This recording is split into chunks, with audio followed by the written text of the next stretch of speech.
The Gulf oil spill is undeniably the worst environmental disaster in human history.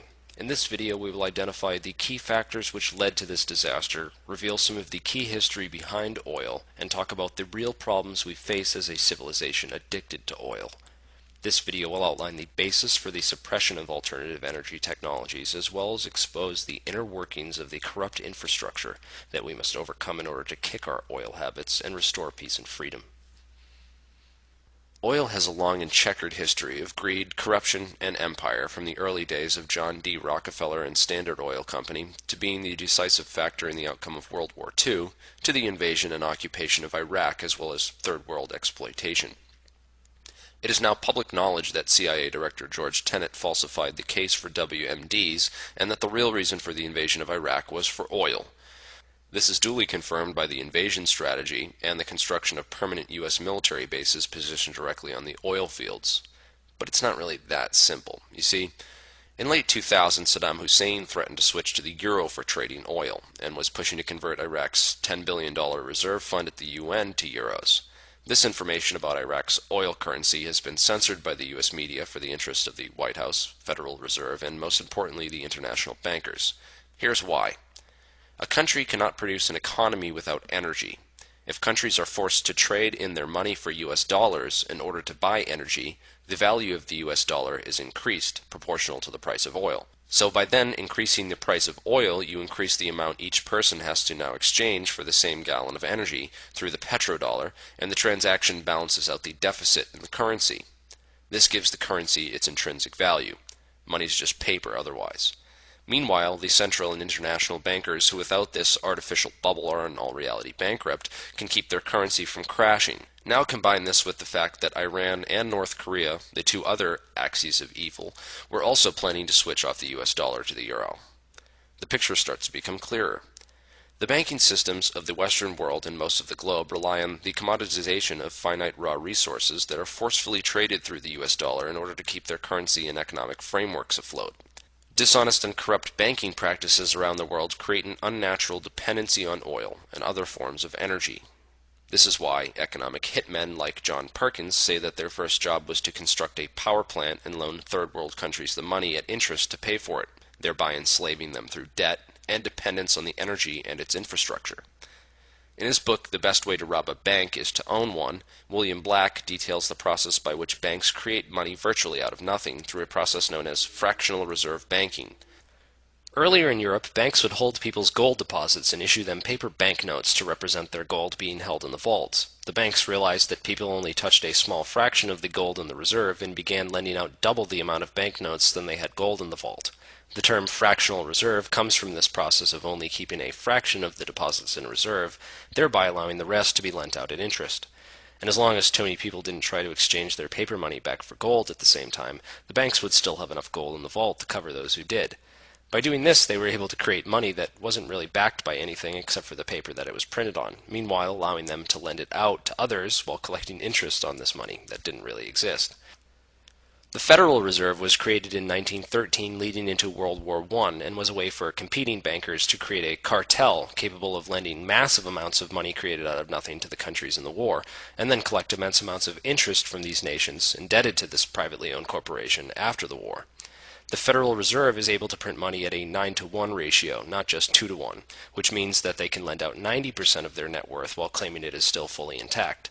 This money is then lent to other banks, where 90% of that money can then be lent out again, over and over, through this fractional reserve process, until $100 can be turned into $10,000 out of thin air.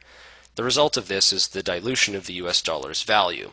When the Fed prints more banknotes than it has value in reserves, it reduces the buying power of the bills already in circulation. A common trick used to balance out the devaluation caused by fractional reserve banking is the use of inflation.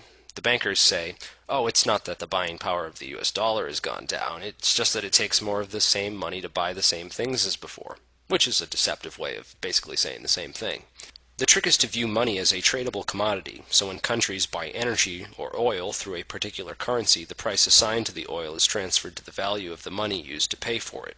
This sleight of hand transaction adds value to the US dollar, which balances out the dilution and lost buying power caused by this fractional reserve practice.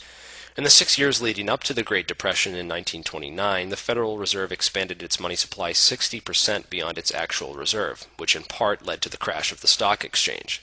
After the value of industries, companies, and properties hit rock bottom, the bankers were able to buy out much of the United States colleges, newspapers, and industries at cut-rate prices. And don't forget that they were able to print more money out of nothing to pay for these purchases while everyone else was down and out. Similar corrupt practices have been used in the past, even leading up to the creation of antitrust laws. Oil tycoon John D. Rockefeller of Standard Oil spent several years shipping his oil at half price while undercutting his own cost. As a result, he was able to put all of his competitors out of business. After ruthlessly annihilating all the competition, he then jacked up the price of oil to 4 times what it was before he got into the business. This led to the corporate enslavement of U.S. citizens, who then revolted, forcing the Congress to enact the Standard Oil antitrust laws. 2 years later, Rockefeller, J.P. Morgan, and other international banking interests created a privately owned Federal Reserve under the guise of being a federal bank, with one of the most destructive fractional reserve policies to date. The U.S. has been completely dependent on trading oil in U.S. dollars in order to keep their fractional reserve currency afloat since at least the 1980s, and having a country like Iraq, Iran, or North Korea, never mind all three, switch off the U.S. dollar for oil would be catastrophic for the fractional reserve bubble. So back in late 2000, when the axis of evil began making moves to switch off of the US dollar, the White House, Wall Street, and Federal Reserve were facing a complete and total collapse of their system. They had no other choice but to make a case for war. And so we have the Bush administration and CIA fudging the case for WMDs in Iraq, while designing a military strategy based around destroying Iraq's alternative energy infrastructure and setting up permanent US military bases around oil reserves. More importantly than simply gaining control of the oil, however, was the act of preventing them from switching their oil currency to the euro, as well as keeping them locked into the system of oil by taking out their alternative energy. In the same vein, when the U.S. threatened Iran, they focused on destroying their nuclear silos with airstrikes to take out their alternative energy rather than attacking or invading the actual country, again pushing countries who route oil exchange through the U.S. dollar to keep their production and export focused on oil and not alternative energies.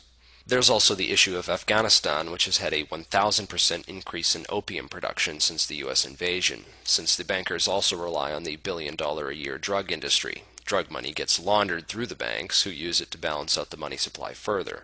It's also important to point out that the bankers who are benefiting and protecting this corrupt infrastructure were initially international bankers, prior to creating the Federal Reserve, which was done partly to become the creditors of the globalizing empire that is the United States of America. If you look at who is making the most off of the wars, most would think that it's Halliburton. Dick Cheney had close to 450,000 stocks in Halliburton during the Iraq War, and the Carlyle Group, who are making a massive amount of money through the contracts to build military bases, planes, tanks, ammo, vests, etc. Halliburton also does a lot of the corporate development in the countries around the world after wars and disasters such as Indonesia and Katrina, as well as building a prison industry in the land of the free. The trillions of dollars funding the production of these products that are lining Cheney and Bush's pockets generally comes from the U.S. tax dollars, as well as the bonds created out of nothing from the Federal Reserve that lowers the buying power of the U.S. dollar. However, the biggest profiteers are the creditors of the U.S. debt, who are the international bankers. They get the whole spending net worth of a country back at 100% plus interest. The sum of this net worth consists of all the Carlyle, Halliburton, federal, and state spending of the country, and more. The banking empire remains in the background, while cronies like Bush and Cheney are able to make large sums of money while appearing to be the top of the corruption. There is nothing more important to geopolitical expansion as effective expendability. Potential fall guys who take the limelight. They are the ones who take the public risk to make money off of geopolitical and military policy, but are expendable and replaceable under the greater international owning class. This international owning class can invest anywhere in the world and seems to drift further and further away from national identity or accountability. During the Bush administration, Dick Cheney deregulated oil drilling policy, which resulted in BP not being required to follow safety standards. but only while inside the U.S. The entire BP oil spill disaster, which is set to kill all the sea life in the North Atlantic in the next 50 years, could have been prevented by the purchase of a simple safety device known as an acoustic switch. On the heels of record profits for BP, the cost of the switch amounted to 1/7 of 1%. Compare that with the cost of the cleanup of this disaster. In order to survive as a species, prevent wars for oil, and corrupt economic systems dependent on the continuation of these practices, humanity can no longer tolerate the multilateral damage caused by the oil industry's stranglehold on raw energy. The time is now, and most of the technology is already here. It is up to us, as a human race, to work towards the development of alternative energies, clean energies, renewable energies,